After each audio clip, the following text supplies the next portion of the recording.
kuba akafaananyi muganda wange gwa mpuliriza nga ba investigators katugeze wano e Uganda bwe batyo munnange bagenze bali ku State House e Nakasero bataddeko amadaala bawalampye okugenda okukunulayo General Museveni, okugenda okumukukunulayo.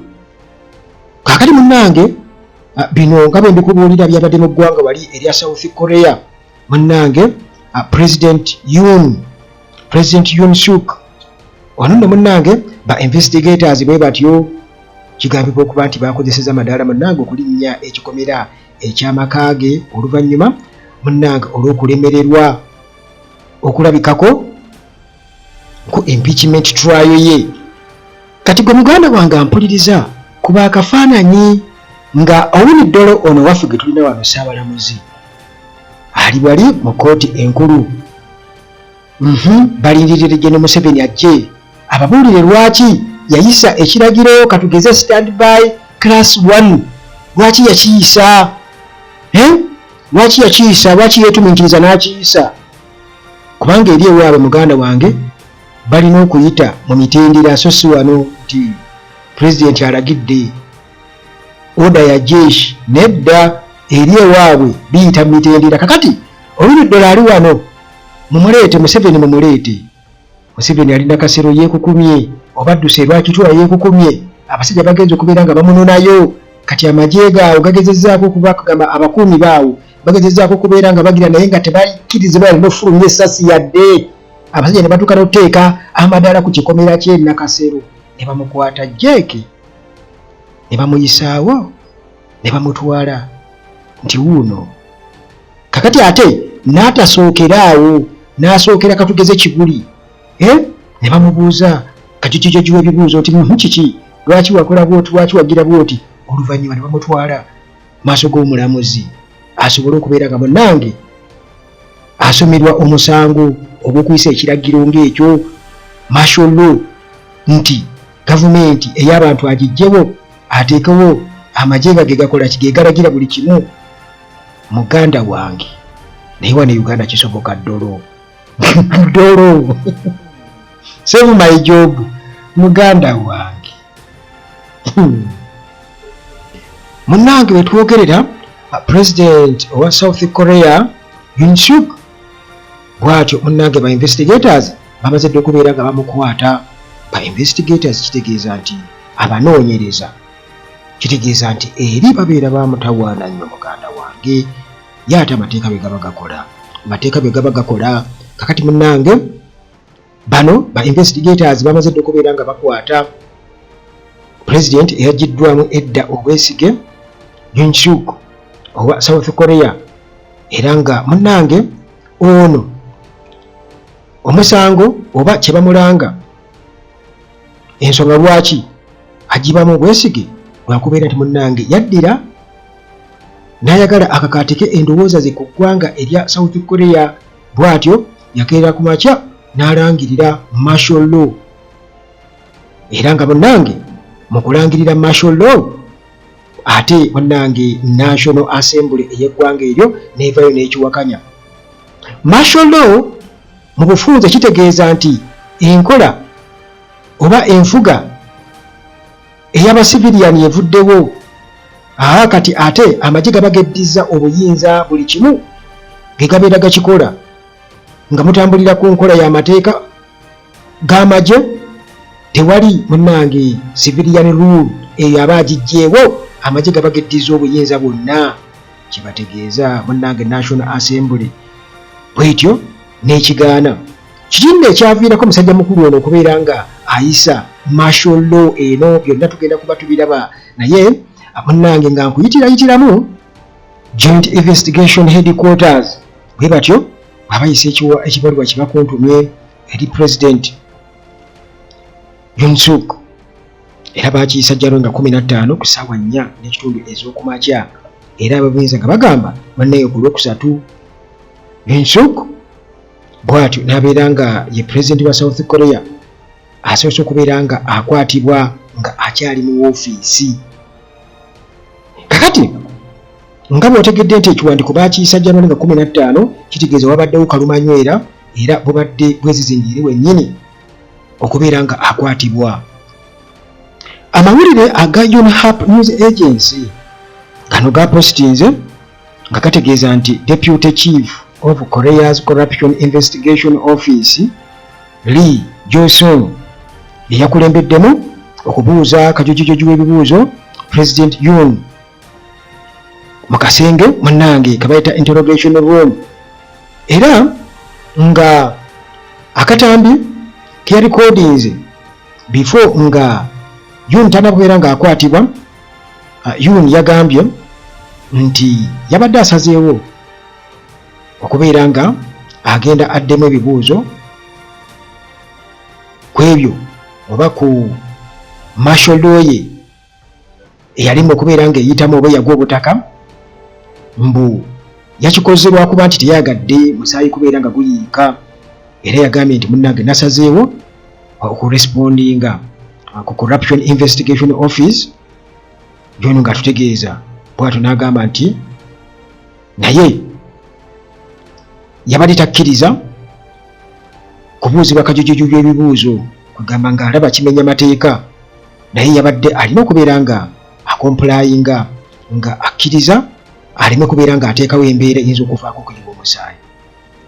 Ba investigators okuva mu ggwanga erya South Korea wamu ne poliisi bwe batyo bakozeseza madaala okubeera nga balinnya ekisenge okusobola okubeera nga bayingira mu maka aga President Yoon okutuuka mu compound ey'amaka ago, kubanga mu lunaku olwasoose nga batumiddwa okubeera nga bamukwata, munnange bano basoose kusanga okulemesebwa okw'amaanyi, kubanga security oba Presidential Security Service babadde bateddewo resistance ey'amaanyi, babadde bateddewo emisanvu barricades ku mulyango oguyingira nga bakozesa emmotoka okusinziira munnange ku lipooti eziva sayidi zeeyo.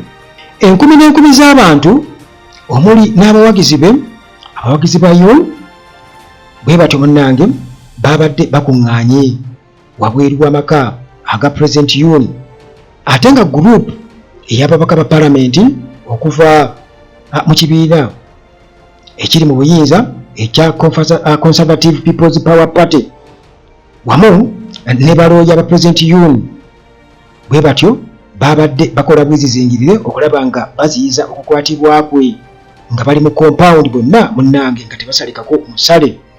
Mu kaseera ako ab'ebuyinza munnange babadde balina essaawa 48 zokka okubeera nga bakweshoningiramu oba nga bookya kajujujuju bw'ebibuuzo President Yoon.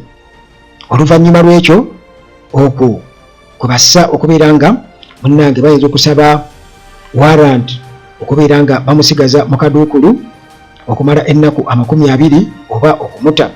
Kale munnange bwe batyo batanase okubeera nga bamwokya kajujujuju ebibuuzo nga yakyajja akwatibwe, naye munnange bwe batyo bategeezezza nti omwami ono Yoon bw'atyo yakozesezza eddembe lye ery'obutabaako kyayogera, era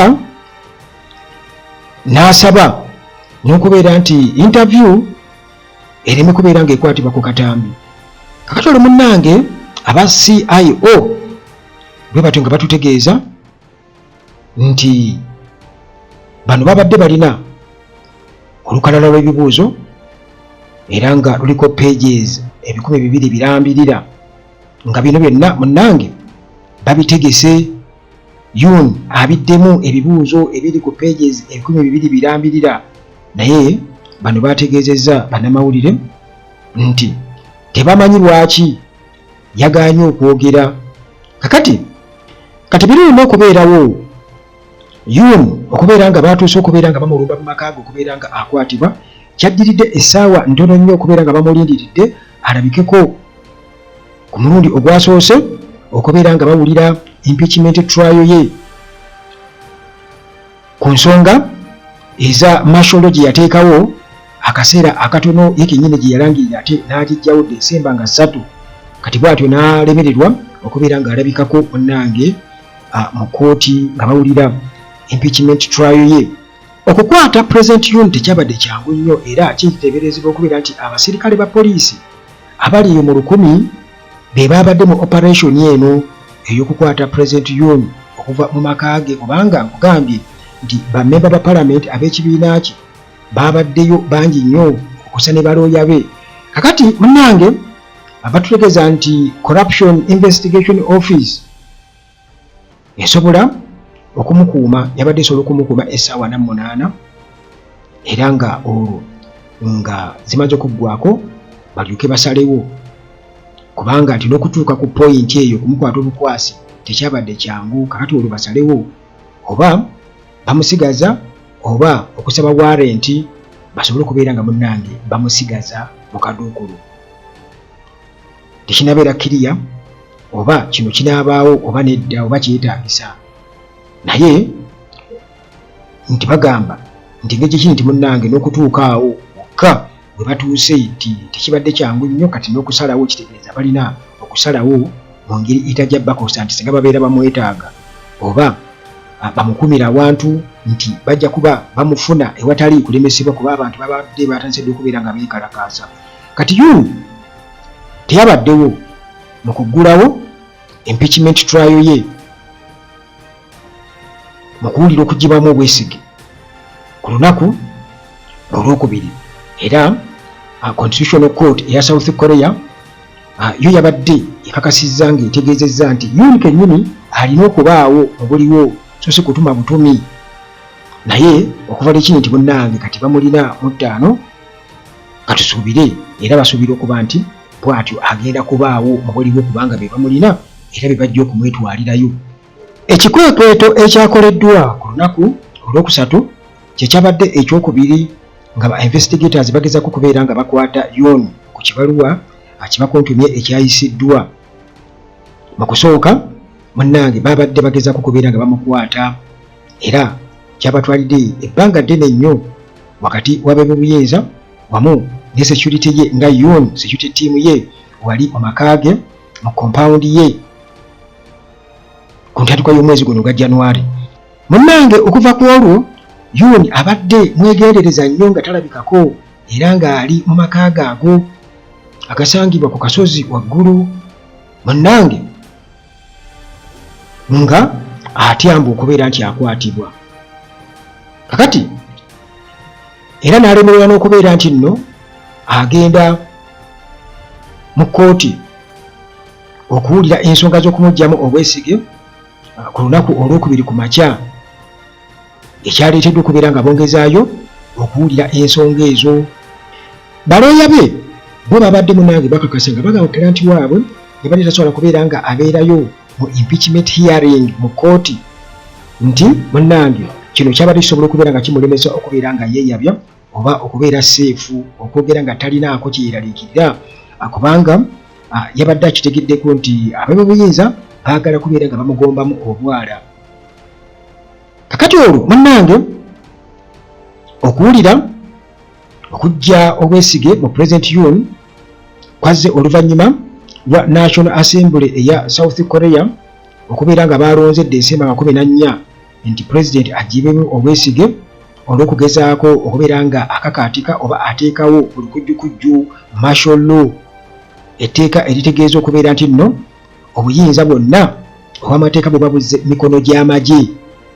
Yoon eyajja munnange okubeera nga alondebwa abantu eyali ssaabawolereza omukulu owa eyali president wa South Korea Park Geun-hye, ono munnange bw'atyo yali naye avunaanibwa misango gya kulya nguzi mu 2017. Kati bw'atyo Yoon yajja mu ofiisi mu May 2022. Munnange Yoon bw'atyo mu kugezaako okwewuunyisa buli omu munnange yalangirira martial law ng'agamba nti yali yeetaagisa okusafeguardinga South Korea, nti nga yali yeetaagisa okubeera nga bakuuma security mu South Korea oba okukuuma eggwanga erya South Korea ku bye yali ayita okutiisatiisa okuva eri North Korea Communist Forces wamu n'okuggyawo anti-state elements oba abo munnange abatakkaanya oba ababaliira munda mu state. Naye bw'atyo yalagira Bunnambiro amagye g'ebulungulula Paalamenti nga emubiraba wano bulijjo, naye munnange abaka Paalamenti bwe batyo bonna ne bagaana era okukkakkana nga bonna bakaanyiza kimu nga nkuyege nti munnange martial law teyeetaagisa.